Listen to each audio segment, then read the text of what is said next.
She could never be around enough people. A social butterfly to the 10th power.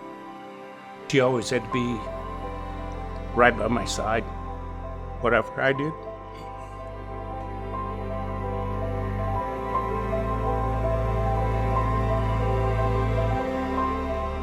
Hi, I'm Mark Jungling. Hi, I'm Nancy Jungling, Haley's mom.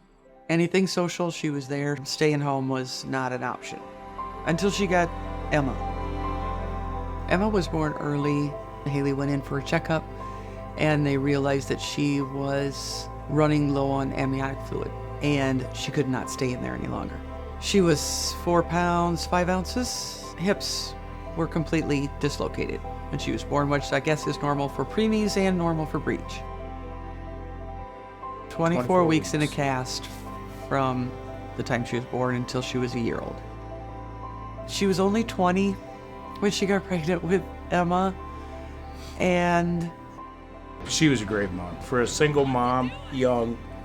she did a great job. She really did. All she ever wanted was for Emma to have fun memories and have a fun childhood. Her and her mom were buddies. They did everything together for the first 5 years of her life. Just the two of them, conquering the world.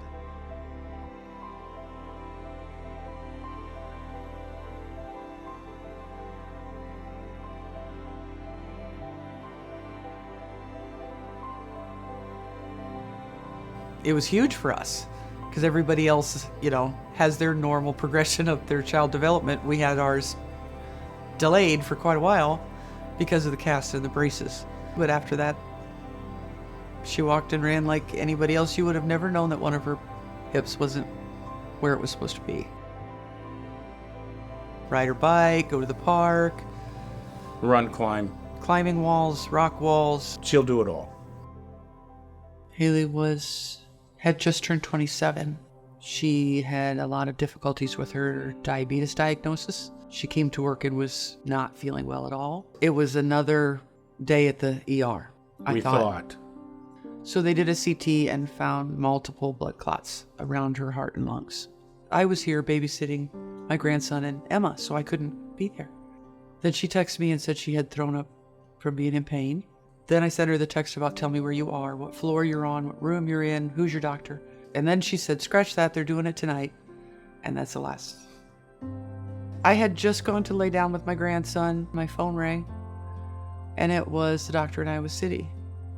And he said that they were doing CPR on her, that they had lost her once and brought her back, and they were continuing to do CPR.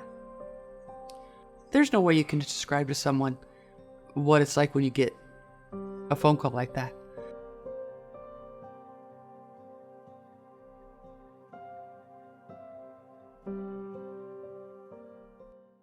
Her husband called and said, they want me to call him back. He really didn't know what to do either. He'd been married for 6 months. If she took the time to go through it and put it on her driver's license, then we wouldn't touch. And then we finally said it must have been something she wanted to do or she wouldn't have done this. So we said yes, that was her request, and so whatever they could use to take. Yeah, you don't know who's going to need it. And you, obviously, if you're gone, don't. I don't need this body anymore when I'm gone. If someone else can have a better life because of it, then that's perfect. Burying things that someone else might need seems very wasteful.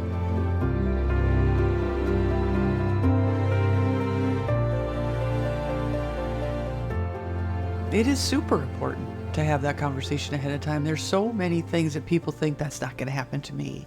That's not going to matter. We don't need to talk about that right now. That's 50 years from now. Well, no, it isn't always. 1 minute can make that decision. We've learned the hard way that life is short.